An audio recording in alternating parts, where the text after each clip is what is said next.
Kapan terakhir kali kamu bilang ke diri sendiri, "Aduh, kok malas banget ya?" Sementara kamu sebenarnya capek mental, bukan fisik. Kayak seorang mahasiswa yang sudah ngulang tugas berkali-kali tapi tetap merasa kosong dan gak berdaya. Dalam hati, kamu sadar, ini bukan soal malas, ini soal keterpurukan yang dalam. Jangan anggap remeh kondisi ini. Banyak orang yang mengeluh tentang malas padahal itu adalah tanda bahwa otak lagi overload.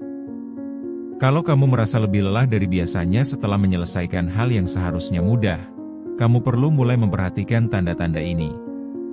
Kami akan kupas tuntas ciri-ciri yang patut kamu cermati, supaya kamu bisa menemukan jalan keluar dari rasa lelah yang tak kunjung hilang. Pertama, tandanya bisa dimulai dari bangun tidur yang terasa lebih berat dari biasanya. Jika kamu merasa tidak bisa tidur meski kelelahan atau justru terlalu mengantuk sepanjang hari, ini adalah sinyal bahwa emosimu sedang tidak baik. Kesehatan mental berpengaruh besar terhadap pola tidur kita. Ketika kita terjebak dalam siklus stres, otak kita jadi sulit beristirahat.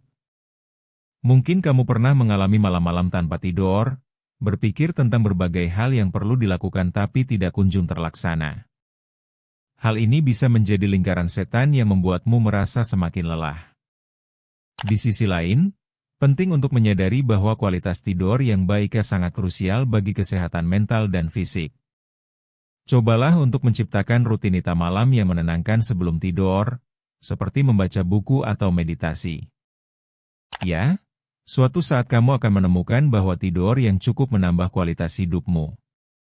Jangan remehkan pentingnya menjaga pola tidur yang baik. Ambil waktu untuk diri sendiri, berikan jeda, dan dengan perlahan rasa lelahmu bisa mereda. Kedua, pengalaman yang sering ditemui adalah ketika tugas yang biasanya bisa diselesaikan dengan cepat kini terasa berjalan lambat. Kamu mungkin merasa frustrasi dengan dirimu sendiri yang dikenal sebagai orang yang efisien. Hal ini membuatmu bertanya-tanya, mengapa semua ini terasa begitu sulit? Ini bukan tentang malas, tapi lebih kepada bagaimana emosi menghalangi fokusmu. Saat menghadapi beban tersebut, penting untuk tidak terlalu keras pada diri sendiri. Cobalah untuk memahami bahwa keadaan ini wajar terjadi. Dengan mengetahui bahwa kamu berada dalam fase ini, kamu bakal lebih mudah menyesuaikan ekspektasi. Berikan dirimu izin untuk tidak sempurna sejenak dan bantu diri dengan membagi tugas menjadi bagian-bagian kecil sehingga tidak terasa overwhelming. Ini juga membantu menjaga semangatmu. Selama kamu tetap berusaha, sedikit demi sedikit semua bisa teratasi. Jika perlu, mintalah bantuan dari teman atau rekan kerja. Ini bisa membuat proses lebih ringan dan menyenangkan. Ketiga, ada kalanya kamu sedang mengerjakan satu hal, namun tiba-tiba pikiran melayang jauh. Seperti saat kamu di meja kerja, berusaha fokus, tapi malah teralihkan oleh notifikasi ponsel yang muncul. Itu merupakan tanda bahwa otakmu sedang berjuang. Dalam keadaan emosional yang terbebani, otak tidak bisa bekerja dengan optimal. Cobalah untuk menenangkan diri sejenak, atur napas, dan berikan waktu lebih pada otak untuk beristirahat. Metode sederhana seperti mematikan suara notifikasi untuk beberapa waktu bisa membantu. Saat kamu memberikan ruang, ini bisa membantumu kembali fokus. Buatlah lingkungan kerja yang nyaman dan bebas dari gangguan. Jika perlu, buatlah jadwal kerja yang jelas agar bisa lebih terarah. Ini akan membantu meningkatkan produktivitas dan mengurangi kecemasan. Coba metode untuk mengatur waktu, seperti teknik Pomodoro, di mana kamu bekerja selama 25 menit dan kemudian istirahat selama 5 menit. Dengan begitu, kamu bisa lebih segar saat kembali bekerja dan merasa lebih baik dalam menjalani aktivitas sehari-hari. Keempat, perubahan emosi juga seringkali terlihat dan dapat mengganggu keterlibatanmu dengan orang-orang di sekeliling. Dari yang biasanya ceria, kini jadi sensitif dan mudah tersinggung. Mungkin kamu mengalami momen di mana satu kalimat sederhana dari teman bisa mengganggu harimu. Saat kamu menyadari perubahan ini, Penting untuk memberikan perhatian lebih pada dirimu. Cobalah untuk berbicara dengan seseorang untuk melepaskan beban emosional yang terpendam. Ketika kamu membagi cerita atau perasaanmu, ini bisa membantu menyalurkan emosi sehingga kamu bisa merasa lebih stabil dan kembali fokus.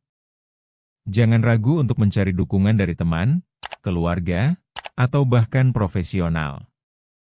Merasa terhubung dengan orang lain bisa meningkatkan emosimu dan memberikan perspektif baru. Penting untuk diingat bahwa tidak apa-apa untuk menunjukkan perasaanmu.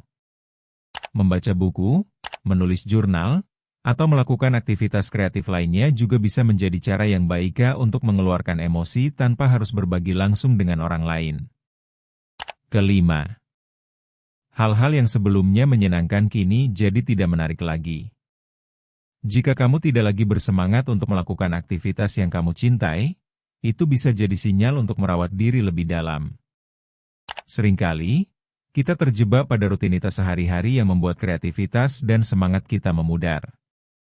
Cobalah untuk terlibat kembali pada hal-hal kecil yang bisa membangkitkan semangat. Mungkin kamu bisa menjadwalkan waktu untuk berbuat sesuatu yang baru. Misalnya, ikut kelas seni, menghabiskan waktu di alam, atau bahkan mencoba resep baru. Mengembalikan kebahagiaan dan minat akan membuatmu merasa lebih semangat dalam menjalani hari. Selalu ingat, merawat diri adalah hal yang sangat penting untuk menjaga kesehatan mental kita. Dengan memberi diri kita waktu untuk menyenangkan diri, kita bisa menemukan kembali motivasi yang mungkin sempat hilang. Berikan diri kita izin untuk mengalami kebahagiaan secara sederhana, seperti menikmati secangkir kopi sambil mendengarkan musik favorit. Jangan lupa untuk subscribe ke Ruang Tumbuh agar kamu terus dapat tips berharga untuk menjaga kesehatan mental.